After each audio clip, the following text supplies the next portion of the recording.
l'IA peut-elle devenir un atout économique régional? Alors, pour aborder cette question, nous allons accueillir tout de suite, je crois qu'elle m'écoute, Delphine Jamet, qui est adjointe au maire de Bordeaux et qui est conseillère aussi métropolitaine numérique à Bordeaux Métropole. Voilà. Bonjour Delphine. Bonjour. Je vais aussi accueillir Hélène Jacquet. Alors, ils sont pas attentifs. Hélène Jacquet, je sais que vous l'êtes, conseillère stratégie et développement à l'Université de Bordeaux. Oui, alors vous répartissez. Le placement est libre, vous faites ce que vous voulez. Je vais appeler aussi Mathieu Azoir, qui est conseiller régional Nouvelle-Aquitaine délégué aux enjeux numériques. Bonjour Mathieu. Et enfin Christophe Galichon, qui est directeur du pôle média de Sud-Ouest. Bonjour Christophe.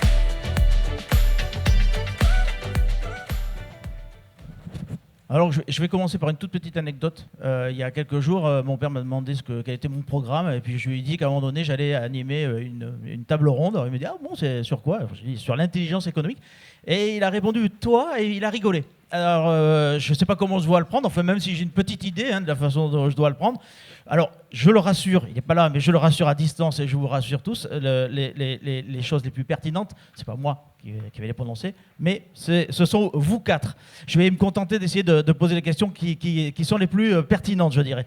Je vais commencer avec vous. On se tutoie dans la vraie vie, mais bon, avec toi, Christophe Galichon, si tu le permets. Donc, j'aimerais te poser une question peut-être déjà simple pour comment dirais-je, de dresser un petit peu le panorama.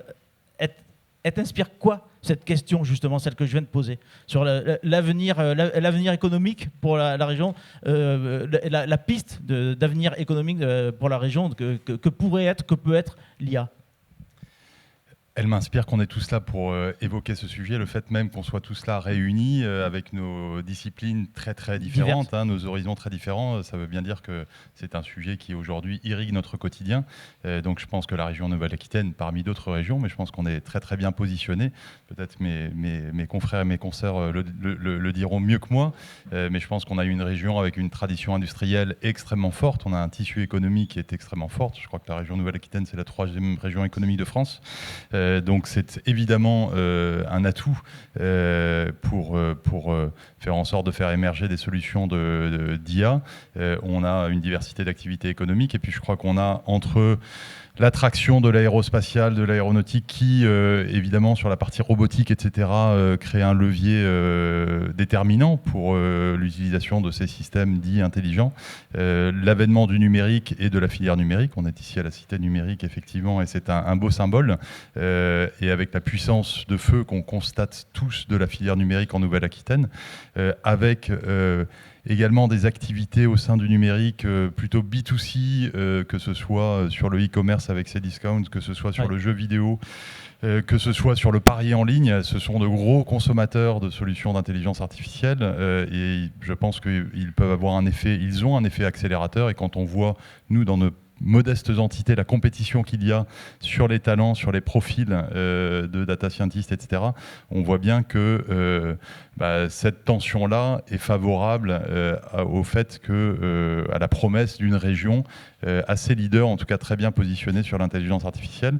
Et puis enfin, je pense mais vous en parlerez, les pôles de compétitivité qu'il y a en Nouvelle-Aquitaine qui ont créé cette culture de transversalité, de compétences entre les laboratoires de recherche, les acteurs économiques, les pôles de formation, etc.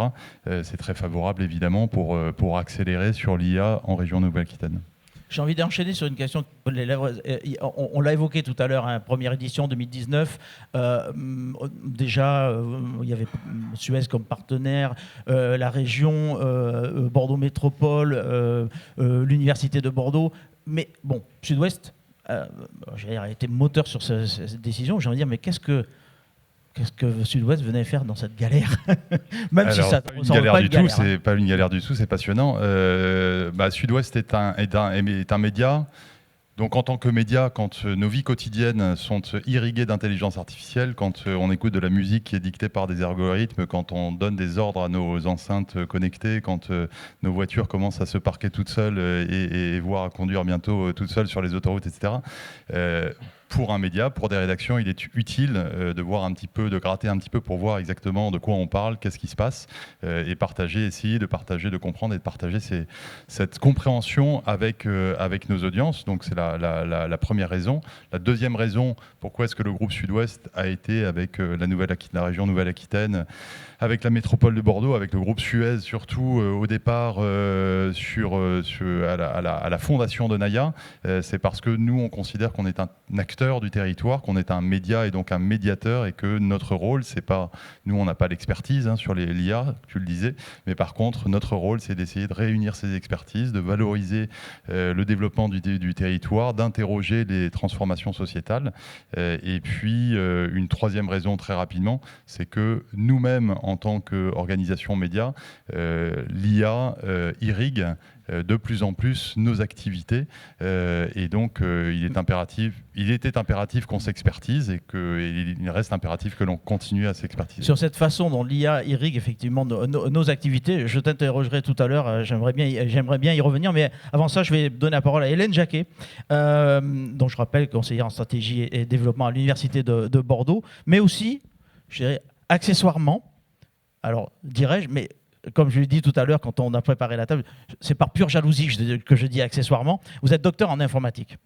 Quelle est pour vous la vocation en fait, première que doit avoir le secteur IA dans notre région? Parce que bon, il est là, il est présent, mais est-ce que la Nouvelle-Aquitaine peut avoir une spécificité particulière dans le monde de l'IA? On commence tout de suite par une question, ouais. par la réponse en fait, finalement à la table ronde. Alors, je ne sais pas si l'Université de Bordeaux est la mieux placée, on va dire, pour répondre en tout état de cause. Elle ne peut pas répondre seule à cette question-là. Donc, elle peut potentiellement être promotrice, on va dire, de certains axes ou de certaines réponses en fait à cette question-là, notamment par le transfert des travaux qui se conduisent dans les laboratoires de recherche. C'est ce que j'allais dire, il y a quelques spin-offs, il y a quand même de beaux exemples. Et elle le fait, et elle continue à le faire, et on investit régulièrement depuis de nombreuses années en fait dans cet axe, enfin, sur ces objectifs-là, en rappelant aussi que l'université... Alors déjà, je vais dire ici que j'utilise le terme université au sens large, en incluant aussi tous les organismes de recherche et l'ensemble des partenaires, et même au-delà, beaucoup d'entre vous, en fait, qui sont dans des environnements de plateaux techniques ou de centres qui, en fait, constituent le campus. Le campus et les campus, puisque l'Université de Bordeaux est implantée sur 18 localisation, à moins, on va dire, je pense, de prise sur la région Nouvelle-Aquitaine que bien sûr le groupe Sud-Ouest, mais quand même 18 implantations, c'est pas non plus, c'est pas non plus. Alors c'est vrai que majoritairement, c'est un moteur de l'écosystème bordelais, et donc pour donner juste quelques indications, on a fait faire une étude par un cabinet qui est spécialisé sur ces questions-là, qui dit que sur l'activité même, parce qu'il y a l'activité, on va dire, induite par l'université qui représente un acteur, c'est le 3e employeur, je crois, de Nouvelle-Aquitaine, mais l'activité qui résulte particulièrement du transfert de technologie, de transfert de connaissances et de la formation, ça contribue à 900 millions d'euros en fait, sur le territoire néo-aquitain, et à générer 1800 emplois. Donc je ne parle pas des emplois qui sont à l'intérieur de l'organisation, mais ceux qui est induit par en fait, l'économie. Donc que ce soit sur... et bien sûr, on sait que ces dernières années, c'est majoritairement, enfin c'est pas majoritairement, mais c'est fortement tiré notamment par le levier du numérique, dont l'IA ou les data en fait en est une accélération. Donc c'est vrai que c'est on se saisit de cette responsabilité. Donc je disais qu'il y a effectivement ce qu'on peut en fait, on va dire, s'efforcer de faire sortir des laboratoires, et qui se situe aussi à la pointe internationale de ce qui se fait. Donc il faut avoir en tête, et ça c'est, je pense, quelque chose qui est extrêmement fort en fait, et dont peut-être il faut mieux se saisir, ou encore faire des efforts pour s'assurer que ça soit saisissable, on va dire, par l'environnement. Mais il faut savoir que chaque enseignant-chercheur, individuellement, est un capteur aussi de ce qui se fait internationalement sur des questions extrêmement complexes, et que la plupart du temps, il ne travaille pas isolé, seul sur son sujet, mais il travaille justement dans un environnement international qui permet, quand on s'adresse, on va dire, localement à une personne, d'avoir en fait tout un environnement et pas seulement en fait une personne. Et puis il y a ce en quoi l'université peut s'efforcer d'organiser pour accompagner justement ce qui va naître dans l'environnement extérieur, dans les partenaires socio-économiques. Voilà, et je ne sais pas si je l'évoque maintenant. Ah oui, je veux bien, parce que j'allais justement, vous me tendiez la perche. Et un exemple de ça, on est tous, il faut trouver après des raisons de travailler ensemble, et on est tous aujourd'hui très concernés par les questions de transition, et qui fournissent, aujourd'hui, à notre sens, d'abord, c'est une responsabilité de l'université de contribuer et d'accompagner en fait ces enjeux de transition, que ce soit sur le plan de la connaissance, de la compréhension des enjeux, ou de trouver des solutions, ou de former des personnes qui sont adaptées à apporter ces transitions. Et particulièrement sur la question de l'intelligence artificielle ou des data, on sait aussi qu'aujourd'hui, ça peut contribuer très fortement. Alors bien sûr, il y a toutes les mesures de sobriété, c'est une des parties aussi qui est mise en évidence par le GIEC. La technologie et particulièrement le numérique peut aussi contribuer, c'est un allié potentiel. Et dans ce sens-là, on s'est lancé depuis 2019 dans un grand programme de transformation, ce qu'on appelle ça un programme de transformation, mais c'est quelque chose un axe très fort de notre stratégie qui est de se constituer en campus expérimental. Alors, qu'est-ce que ça veut dire être un campus expérimental ? Ça devient un gigantesque laboratoire, c'est ça ? Exactement. On part du principe que le campus est un lieu de vie qui consolide l'ensemble des fonctions de la vie. C'est un fait. Que ce soit, bien sûr, étudier, travailler, mais aussi manger, dormir, vivre, se déplacer. Donc, on souhaite aussi, et également où se produit de la connaissance qui est capable d'apporter une réflexion sur les solutions qui peuvent être apportées à certaines grandes questions, mais aussi développer des technologies, accompagner des startups ou des sociétés qui voudront développer des solutions qui permettent de répondre à ces enjeux. Donc chaque étudiant peut devenir une sorte de bêta-testeur finalement. Chaque étudiant, et au cours de sa formation aussi, chaque étudiant peut être confronté.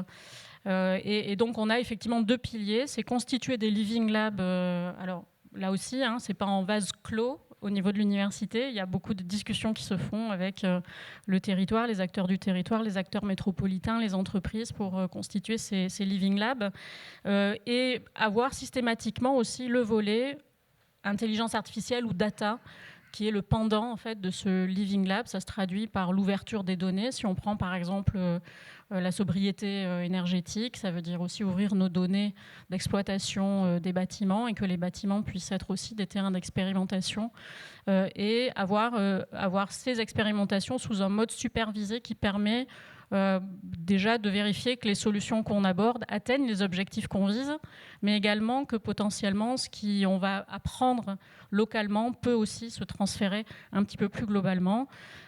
Sachant que pour beaucoup d'experts, l'échelle aquitaine, et je reviens à ça, est une échelle pertinente pour beaucoup de solutions en lien avec le développement durable ou les transformations, la façon de transformer la façon de vivre.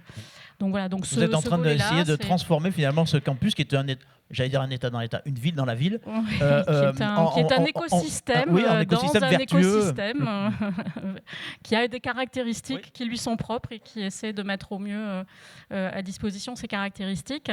Et peut-être pour rendre les choses concrètes, on s'est donné comme objectif de faire sortir 100 projets d'innovation dans les années qui viennent, soit portés par des chercheurs qui vont transférer, soit portés par des étudiants qui vont être confrontés à ces questions-là pendant leur formation, soit portés par des partenaires extérieurs, industriels ou collectivités qui vont venir expérimenter des choses en étant accompagnés sur le campus. On l'a vu avec Hélène Jacquet, le campus devient un gigantesque finalement labo, labo du numérique et de l'intelligence artificielle. Je reviens vers toi, Christophe. Pour Sud-Ouest et pour nos métiers, en quoi l'IA a pris, je veux dire, peut-être pas de l'importance, en tout cas, devient un outil au service de nos missions? L'IA a pris de l'importance, ça c'est clair, net et précis, mais pas simplement à Sud-Ouest, dans les médias, dans le monde entier. Aujourd'hui, je lisais en préparant la matinée, hier, une étude qui expliquait que 75% des éditeurs dans le monde considèrent que l'IA est l'axe majeur de transformation et d'amélioration de la situation des médias qui sont, on le sait, dans le monde entier dans une situation difficile. Donc l'IA, c'est à la fois une pression considérable et à la fois une solution, si tant est que, évidemment, on l'adopte avec responsabilité. Donc pour nous, très concrètement, j'avais eu, je crois, l'occasion l'année dernière d'évoquer quelques illustrations. Nous, en tant que médias, on a 3 utilisations majeures principales de l'IA dans nos activités. La première, c'est l'aide au journalisme, c'est-à-dire que les journalistes, évidemment, on a au sein du groupe Sud-Ouest, il y a 400 journalistes professionnels, et souvent ils ont mieux à faire que de traiter de la donnée de base, souvent ils ont mieux, voilà, ou alors ils ont besoin d'avoir du soutien de traitement de données, principalement, parce qu'on parle vraiment, c'est du calcul intelligent, on va dire, qui permet d'être un appui au journalisme, de débarrasser le journaliste de tâches fastidieuses. Donc c'est pas encore hyper massif dans les activités, mais dès qu'on a des données structurées, type résultats d'examen, résultats sportifs, météo pour demain dans votre commune, une solution d'IA via des solutions de langage, comment tu appelles ça, Hélène, PLN, voilà. C'est ça. Il y a des solutions, et puis également c'est de l'aide non seulement à la création d'articles, mais également tout format. Si vous allez sur sudouest.fr aujourd'hui, vous avez un petit widget où vous pouvez écouter la lecture de l'article. Là, c'est un changement fondamental pour l'expérience client. Je veux dire, c'est une expérience supplémentaire, et c'est pas fini, parce que demain, évidemment, il y a la possibilité via du SDK de mettre Sud-Ouest, les contenus de Sud-Ouest en audio dans sa voiture, etc., et via CarPlay. Donc il y a évidemment, l'audio étant une frontière sur laquelle tous les médias travaillent, évidemment ce type de fonctionnalité. Mais une autre fonctionnalité de ce type-là, on était la semaine dernière au salon Horizon sur les jeux vidéo à l'Opéra, pas très loin d'ici, et il y avait une traduction simultanée des propos des intervenants en anglais, et c'était une solution, c'est une start-up parisienne qui, parmi d'autres, a développer une solution de traduction automatique avec du machine learning, parce que il y a un lexique, on a pré-créé un lexique technique pour faire en sorte de ne pas perdre la traduction, et au fur et à mesure la traduction s'améliore. Voilà. Donc ce sont des petites fonctionnalités comme ça. Donc ça, c'est le premier sujet, l'aide au journalisme, le soutien au journalisme, également pour des grandes enquêtes internationales où il faut aller crawler des bases de données extrêmement importantes, etc., en vérifiant évidemment que les données soient fiables, puisqu'il y a toujours la règle des 5 V, c'est ça, et dans la règle des 5 V pour le traitement de données, il y a la véracité des données. Et pour nous, évidemment, en tant que média, c'est très important de maîtriser ces données, la qualité de ces données. Donc voilà, aide au contenu, aide au journalisme. Le deuxième sujet qui est absolument majeur, je le nierai pas, c'est l'aide à la transformation sur le digital, pour faire en sorte que toutes nos stratégies d'engagement de nos audiences soient portées par une amélioration de la proposition au lecteur, une amélioration de la personnalisation de l'information et des services qui sont proposés. Et donc, sur ces sujets-là, ça permet de soutenir les revenus et à son tour d'investir dans le journalisme. Et donc, on a beaucoup investi sur à la fois de la compétence, mais également des solutions, y compris en interne, puisque l'incubateur du groupe Sud-Ouest, Théophrast, a incubé par exemple une start-up qui s'appelle Pool, et qui est maintenant un leader européen et qui a des antennes maintenant au-delà, de gestion de paywall dynamique, qui intéresse non seulement les médias, mais également aujourd'hui les acteurs du e-commerce, etc., c'est-à-dire ces paywalls qui permettent d'avancer ou de reculer le niveau d'engagement pour des sujets d'abonnement, mais également pour les sujets, dans le cadre notamment de la fin des cookies tiers, dans des sujets de registration, enfin des connect walls, on va dire, plus, voilà. Et donc ces sujets de paywall dynamique, ces sujets de modèles prédictifs de la propension à s'abonner ou à la détection du churn, churn, etc. Tous les sujets qui ont trait à l'engagement, ce sont des sujets évidemment qui sont absolument majeurs aujourd'hui dans nos sujets, dans nos préoccupations. Et puis en lien, le troisième sujet, c'est la distribution des contenus, puisque aujourd'hui, on était des médias généralistes, on le reste, mais on a tous des tropismes, des secteurs géographiques d'intérêt, des secteurs thématiques, etc.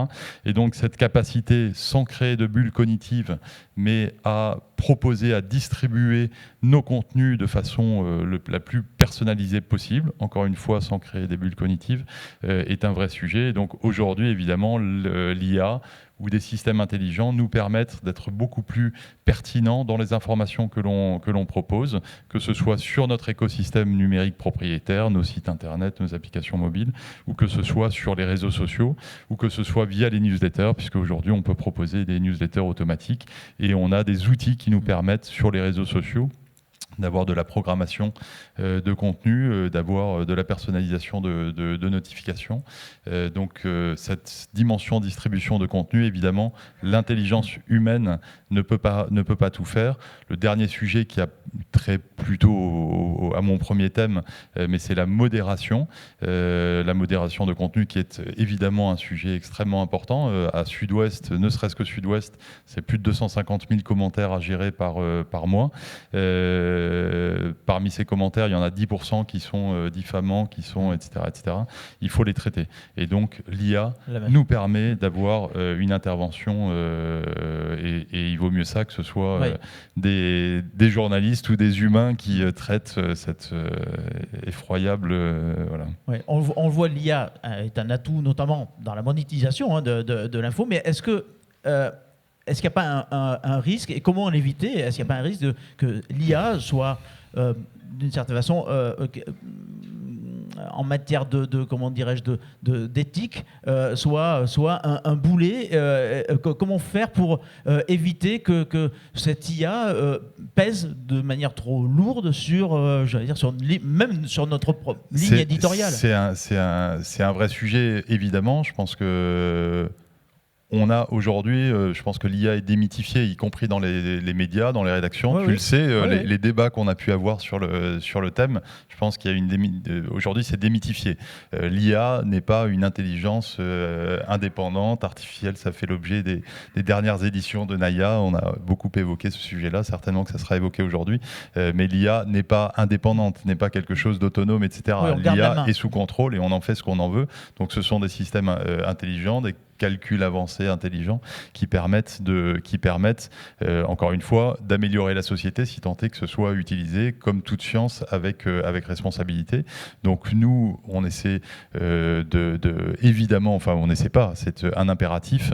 L'IA n'est pas hors de contrôle, y compris, nous avons une charte de la rédaction de Sud-Ouest, qui est un cadre extrêmement précis qui présente nos valeurs, nos fonctionnements, nos règles qui s'imposent à chacun des journalistes de la rédaction de Sud-Ouest, qui est vraiment un guide qui fait l'objet d'actualisation régulière. Là, ça fait 6 mois qu'on travaille sur l'actualisation de la charte avec à la fois la société civile des journalistes, avec les syndicats de journalistes, avec évidemment la direction de la rédaction. Et cette charte-là inclut un chapitre sur l'intelligence artificielle où il est stipulé, pour aller vite, que la rédaction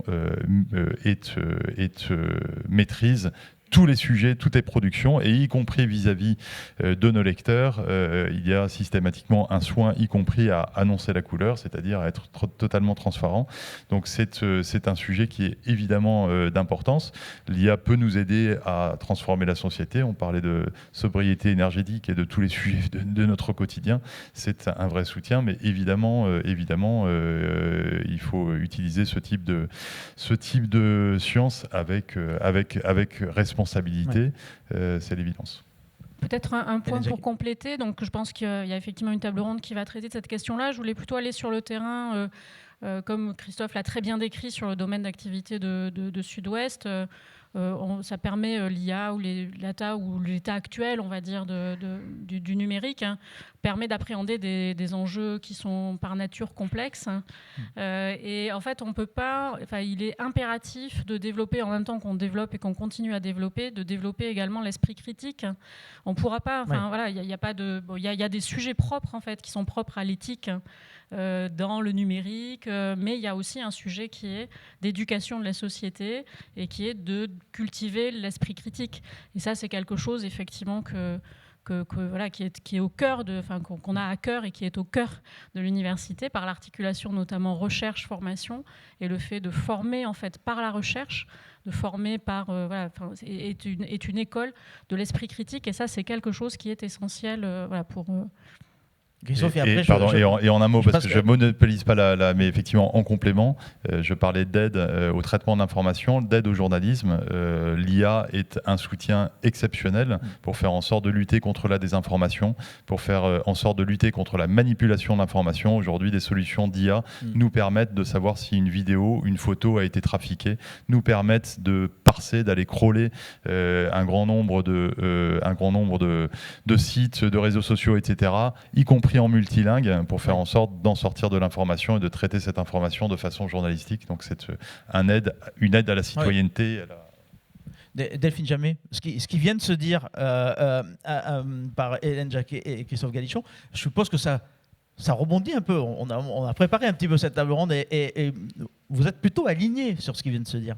Oui, effectivement. Enfin, moi, je pense que utiliser l'intelligence artificielle, de toute façon, ça se fait depuis longtemps. La question des algorithmes, c'est vraiment intégré finalement dans toute notre vie, mais depuis très longtemps, que ça soit du grand deep learning ou du simple, d'un algorithme plus simple. Donc, je pense qu'il faut démystifier les choses, notamment envers le grand public. Donc, ça, c'est à mon avis fondamental, parce qu'on a eu des exemples de contre-productifs en fait d'utilisation algorithmique qui ont fait les bad buzz, et donc je pense qu'il y a un véritable enjeu dans cette pédagogie à avoir envers le grand public, parce qu'aujourd'hui finalement on est en face d'experts et je pense que c'est vraiment urgent de faire cet effort vers le grand public.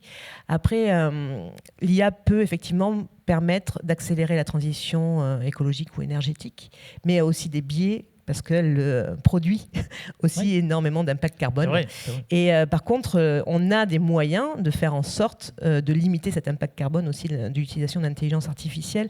Je vais quand même donner un chiffre d'une étude américaine qui disait que 5 à 7 jours d'apprentissage en deep learning pour une IA, c'est l'équivalent de 57 ans d'impact carbone d'un citoyen américain moyen. Donc c'est même pas français, c'est américains qui ont un impact carbone 3 fois plus que nous. Bon. Voilà, donc c'est 5 à 7 jours. Donc ça, c'est quand on parle de deep learning.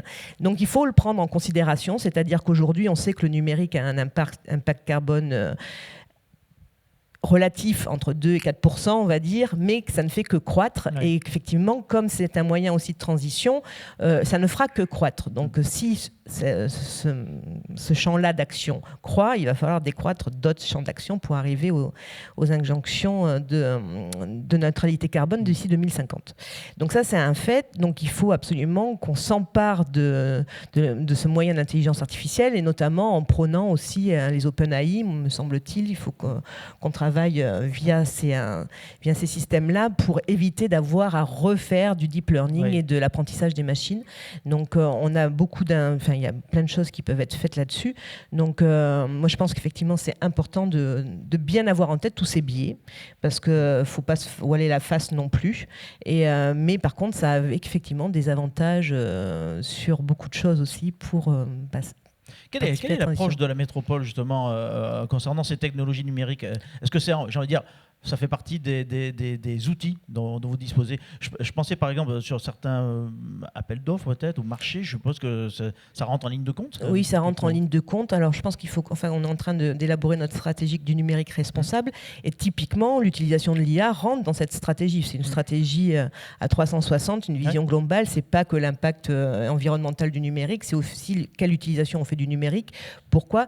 Donc nous, on essaye d'aller vers un usage du numérique sobre, c'est-à-dire qu'on ait un numérique qui soit utile, utilisable et utilisé, et ne pas faire du numérique pour du numérique et pas de l'innovation pour de l'innovation. Il faut vraiment qu'il y ait un sens. Et donc effectivement, on fait des marchés innovants, on a cette capacité à faire des marchés innovants. Et donc on a fait un il y a très peu de temps, donc c'est en cours de mise en œuvre, notamment pour faire un building operating system.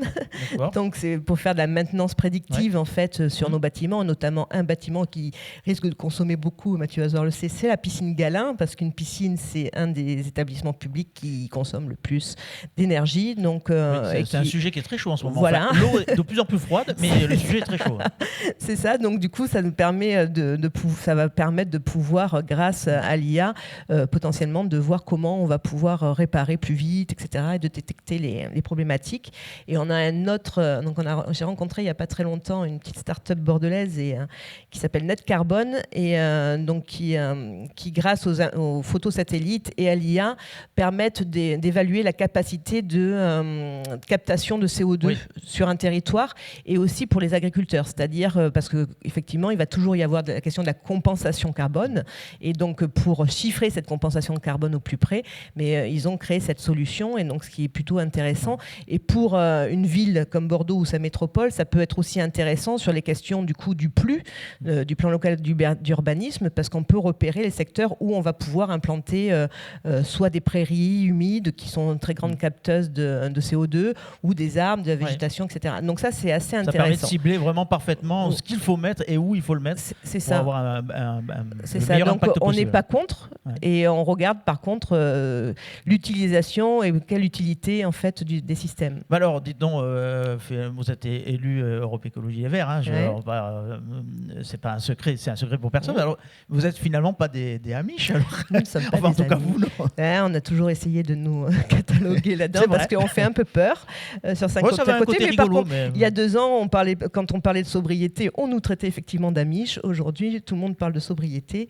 Donc je ne peux que m'en réjouir et je ne peux dire qu'on crie au loup beaucoup et puis finalement on en vient à la dure réalité des choses et je pense qu'on a été plutôt en avance sur ce genre de choses. Et par contre, ça n'empêche pas qu'on ait une vision d'intérêt général et qu'on peut utiliser les technologies. Après, de là à dire que la technologie va tous nous sauver, là, ça va être un sujet intéressant parce qu'on a quand même une problématique de ressources minières et que pour tout ce qui est numérique, il faut aller chercher des métaux et que les métaux... Oui, mais pour ça aussi, la technologie va nous sauver. Voilà, on va aller chercher sur la Lune. Peut-être. Mais d'ici 2050, ça va être un peu compliqué. C'est vrai. Les délais sont courts. Mathieu Azouar, je vous ferais bien rebondir tout de suite sur ce numérique, j'ai envie de dire éthique, voire pourquoi pas responsable, en tout cas plus utilitaire que gadgetisé, hein, disons, qu'on vient d'évoquer juste à l'instant. Mais j'aimerais que vous nous racontiez ce qui est en train de se passer concernant justement la filière numérique. Alors peut-être que j'ai le concours de Bonjour, j'arrive, mais je crois qu'il y a quelques jours, il s'est passé des choses et qu'en fait, vous avez œuvré pour la création d'une organisation, en tout cas, qui pourrait changer un petit peu la donne dans ce milieu. Effectivement. Alors, ce sera peut-être un scoop pour personne. Hein. Non, je ne pense pas que ça soit un scoop, en tout cas parce que nous n'avons pas le résultat, mais je vais en parler. Mais juste avant, peut-être, pour rebondir, mais c'est aussi parce que Christophe a évoqué tout à l'heure deux cas qui m'ont fait penser. J'avais cité il y a quelque temps, dans un cadre similaire, le tome numéro 1 de ce roman graphique qui s'appelle Bug, d'Enki Bilal, cette belle dystopie. Pourquoi j'en reparle là ? C'est parce que le numéro 3 vient de sortir. Et globalement, ce qui se passe dans cette dystopie, c'est le héros qui s'appelle Cameron OBB. Du jour au lendemain, il y a un énorme bug sur la planète Terre et il récupère dans son intelligence l'ensemble des données numériques de toute l'humanité. Et on se retrouve, mais je dis ça, c'est parce qu'à un moment donné, et on est globalement dans un cercle ici, dans les gens qui viennent assister à une conférence qui sont plutôt au fait, initiés. Et il faut en permanence du coup qu'on revienne et qu'on, pardon de l'expression, on ne soit pas dans un monde de bisounours. Alors évidemment, nous ne souhaitons pas un énorme bug. Mais pourquoi je dis c'est Christophe qui m'a fait penser, c'est parce que Christophe, vous avez évoqué la voiture autonome. Et globalement, puisqu'il y a cet énorme bug, les voitures, elles peuvent plus se déplacer. Ils vont chercher, puisqu'on est en 2080, pardon de l'expression, des papis et des mamies qui sont les seuls à pouvoir conduire les voitures qui restent, et alors que l'humanité est totalement bloquée. Je me permets de le dire parce que quand je dis il ne faut pas qu'on soit bisounours, l'IA, ça peut aussi créer WeChat. WeChat, c'est ce fameux réseau social chinois qui est l'alpha et l'oméga dans cette société chinoise. Et pardon aussi, là pour le coup, de faire un peu de politique, mais on ne peut pas considérer que WeChat est consubstantiel avec liberté publique. C'est bien le contraire. C'est bien un régime autocrate qui contrôle l'IA. C'est un régime politique qui contrôle l'IA et qui fait en sorte qu'aujourd'hui, globalement, un Chinois est obligé de l'utiliser. Et dès lors que, puisqu'on parlait de voiture, il dévie de sa trajectoire, il est sanctionné ou on le prive de ce réseau social, de ses moyens de payer, ce que j'allais dire, c'est que c'est arrivé il y a quelques jours. Une jeune chinoise qui avait, sur le réseau WeChat, avait critiqué, enfin remis en cause le régime chinois, et en fait qui s'est retrouvé il y a quelques jours privé de tous ses moyens de paiement, puisque WeChat sert aussi à ça. Donc oui, c'est l'illustration parfaite de ce que vous êtes en train d'expliquer. Effectivement, c'est un bel article du Monde il y a 2-3 jours qui narre ça. Je dis ça et j'en reviens à votre question, c'est parce que il me semble que nous, et là singulièrement le Conseil régional, on doit toujours avoir en tête cette dimension éthique dès lors qu'on développe de la technologie, je dirais, pas forcément à marche forcée, mais en tout cas à une rapidité assez importante. Et dans ce que nous accompagnons, cette dimension d'éthique, cette dimension de souveraineté, cette dimension de liberté, évidemment cette dimension de sobriété, sont au cœur de la stratégie de la région. Alors, et pour préciser ce qui s'est construit ces quelques derniers jours, et je vois Antoine Lamarche qui est là, le directeur de Digital Aquitaine, qui a été au cœur de cette candidature, c'est que la filière numérique en région Nouvelle-Aquitaine a posé une candidature pour être labellisée pôle de compétitivité numérique. Ce qui nous a conduit, nous, parce que aussi la région était au cœur de la démarche, à structurer une réponse commune de l'ensemble des acteurs du numérique, donc des acteurs qui sont des clusters. Je citais Digital Aquitaine, mais il y a Naos aussi ici autour du logiciel libre, le SPN Elliptic, French Tech, des structurations un peu multiples. Et puis aussi, il y a les universités. Hélène a évoqué l'Université de Bordeaux. Elle sait que je ne lui ferai pas injure en disant qu'il y a aussi d'autres universités en Nouvelle-Aquitaine qui produisent et qui ont de la recherche et de l'expertise scientifique intéressante. Et au cœur de cette candidature pôle de compétitivité, il y avait 2 ambitions, et on rejoint tout de suite nos débats d'aujourd'hui. La dimension de faire en sorte de faire émerger un numérique responsable, qu'on se pose, et Delphine Jeanmet en parlait également, à chaque fois qu'on développe de l'innovation et que nous, on vient l'accompagner, son impact sociétal et écologique, c'est fondamental d'être au tout début dans le codage, la consommation d'un code est différent dans la façon de l'appréhender. Et puis surtout, je dirais, dans ce qu'on va développer en matière d'IA, on sait qu'on a quelque chose qui est soit plus ou moins sobre, soit très consommateur. Donc, on a déjà une expertise en région. Donc, ça, c'est le premier pilier. Et le deuxième pilier, qui est, je dirais, fondamental et consubstantiel du premier, c'est l'accompagnement des transitions. On l'a tous évoqué. C'était pas programmé pour comme ça, mais vous êtes très alignés. Oui, on est plutôt très alignés, mais il me semble que dès lors que nous avons mis sur pied Nayar au début, au fur et à mesure, ces questions sont de plus en plus prégnantes. C'est vrai. C'est même avec l'accélération de ce qui s'est passé cet été. Et donc là, globalement, on a une filière numérique en région qui est alignée avec ces 2 ambitions. Et quand j'évoquais l'accompagnement des transitions, c'est parce que aussi il y a déjà des structurations en région qui fédèrent le monde qui œuvre dans l'IA. Il y a IA et robotique, plus une centaine d'entreprises. On a un digital hub, le DIH dynamique, qui est en train de se créer avec les universités. Donc on a toutes ces collaborations qui fait que derrière, il y a déjà du savoir-faire et des entreprises dont l'IA est le cœur du réacteur, si je peux m'exprimer un peu, le cœur de cible. Delphine Jamet évoquait quelques exemples. Dans le domaine de la santé, on peut penser à Synapse Médecine ou à Proditech, qui permettent d'améliorer soit la prescription des médicaments, soit le tri des médicaments. On peut penser à Atoptima, qui est l'amélioration de tourner, en tout cas dans leur optimisation. Et puisque tout à l'heure j'évoquais aussi la dimension cybersécurité, puisque qui dit cyber dit forcément massification des données. On peut penser aussi à Tetris. On a lancé le cybercampus Nouvelle-Aquitaine. Ils viennent de faire une levée très très massive. Exactement, une belle levée. Mais pourquoi je dis ça? Parce qu'on le voit bien, et là dans les sujets que je porte aujourd'hui, la cybersécurité, elle arrive au-dessus de la pile. Et plus on va développer de l'IA massive, et plus cet enjeu-là, il est fondamental. Et aujourd'hui, nous, et le président Roussel l'a annoncé lundi matin, nous allons mettre en œuvre des éco-socio-conditionnalités de nos aides ou des techno-conditionnalités de nos aides. Ça veut dire qu'aujourd'hui, avant de subventionner ou d'accorder même un prêt, l'examen reposera sur ces conditions-là précises. Ça sera la condition. Nous ne financerons pas un projet d'innovation à destination d'une entreprise si nous n'avons pas la garantie que cette entreprise a mis en œuvre et a acheté des outils de protection pour, je dirais, son quotidien en interne, mais aussi dans le cadre de sa protection et de l'intelligence économique et de son savoir-faire. Parce qu'on le voit, et j'évoquais quelques exemples. On a des exemples de piratage, moi, assez incroyables, qui m'effraient en matière de santé. Dès lors qu'un hôpital est pillé et qu'il commence à diffuser, ou que les hackers commencent à diffuser les données de santé, on touche à l'âme humaine. Donc c'est effrayant.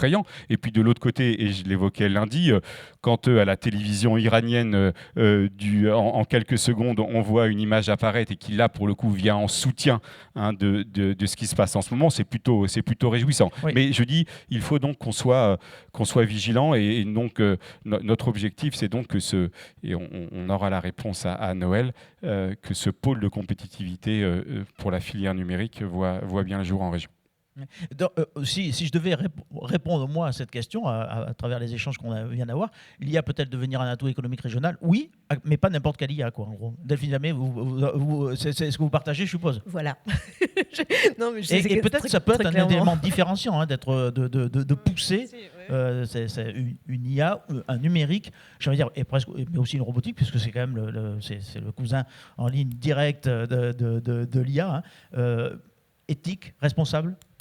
Éthique, responsable, et je pense d'avenir. Moi, j'ai une grande confiance dans le domaine du numérique et les acteurs du numérique, parce que c'est un monde agile par excellence et à la base. Donc en fait, pour la pérennité des entreprises, de toute façon, il faut aller là-dedans. C'est-à-dire qu'aujourd'hui, si une technologie utilise énormément de ressources, demain, ça sera plus possible. Donc, tout à l'heure, je le disais, sur l'extraction des minerais, il est dit que si on veut faire la transition écologique et énergétique, il faudrait extraire en 35 ans, d'ici 2050, donc, autant de minerais qu'on a extraits depuis l'Antiquité. Donc, si on n'a pas... c'est juste pas possible, en fait. Donc, si on n'a pas un moyen de récupérer, de faire une économie circulaire, de tout ça, si on n'apprend pas aux machines à chercher à avoir le moins de ressources possible, on n'y arrivera pas. Donc, je pense que le monde du numérique est très clairement le plus adapté pour aller là-dedans et pour que ça fonctionne. Il sait trouver normalement les solutions. Voilà, et puis je pense que c'est le monde le plus agile, et donc je pense qu'il sait très bien que pour pouvoir être productif, produire, être vivace, gagner de l'argent, il faut aller là-dedans. Donc je pense que c'est plutôt... autant quand on le disait il y a 10 ou 15 ans, on nous regardait effectivement avec des gros yeux, autant maintenant il y a vraiment une convergence en fait vers cette vision des choses. Donc moi j'ai une grande confiance en tout cas sur ça. On arrive à... je vais vous donner la parole parce que je vois que... Allez-y. C'est parce que je voulais revenir aussi sur cette question, je voulais revenir sur la notion d'expérimentation, parce que en fait, ce qui a été évoqué tout à l'heure, c'est sûr, chaque pièce a deux revers de la médaille.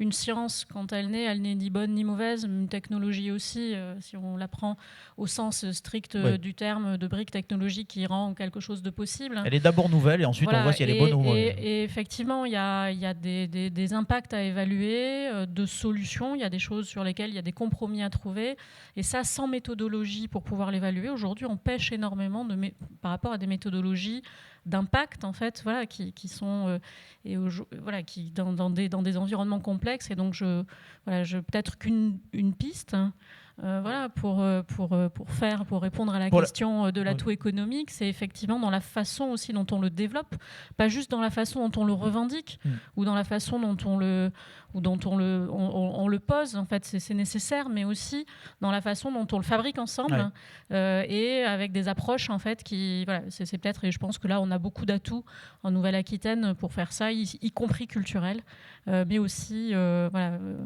historiques et de ressources autour de l'environnement. Hélène Jacquet, on arrive au terme de cette première table ronde qui ouvre d'une certaine façon la réflexion, mais je ne peux pas résister quand même à cette question-là. Est-ce qu'on a, pour faire de l'IA un atout économique, pour aller vers cette IA, je vais dire, plus, comme on disait, responsable ou plus éthique, ou en tout cas plus vertueuse, ou ce numérique plus vertueux, est-ce qu'on a les ressources ? Est-ce qu'on forme assez de gens qui sont dans le fond, qui seront des ambassadeurs de cette techno, je vais dire presque, pour le coup, presque 2.0, celle de l'après, celle de la sobriété peut-être? Alors non, on n'en forme pas assez, si on écoute. Mais c'est vrai, je pense que c'est réel. On a une limite. On fait beaucoup d'efforts.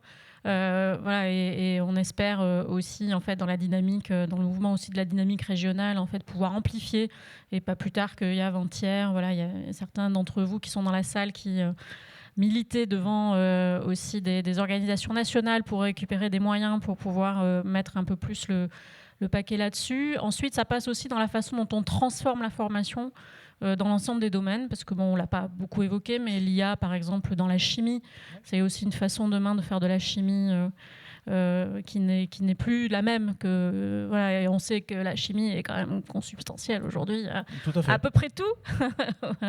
Et donc c'est aussi former, c'est aussi intégrer massivement en fait ces nouvelles façons de faire dans l'ensemble des disciplines sur lesquelles on peut former des gens, et dans tous les métiers. Mais non, on ne forme pas encore assez, il faut continuer à former, il faut avoir encore des réflexions aussi sur les bons niveaux de formation pour les bons niveaux de métier. Aujourd'hui, ce n'est pas la même chose de devoir travailler dans des environnements très complexes et de développer des choses très complexes et de nettoyer des données. En fait, on n'est pas du tout sur les mêmes métiers, et il faut arriver aussi à bien faire la part des choses en fait dans cet environnement-là. Bon, je sais que vous serez forcément frustré, que vous aviez encore plein de choses à dire sur ce sujet. Malheureusement, nous avons entamé la 46e minute de cette table ronde. Donc, nous allons nous séparer là-dessus. Mesdames, messieurs, merci beaucoup pour votre participation. Et je suppose que Lisa enchaîne. C'est parti.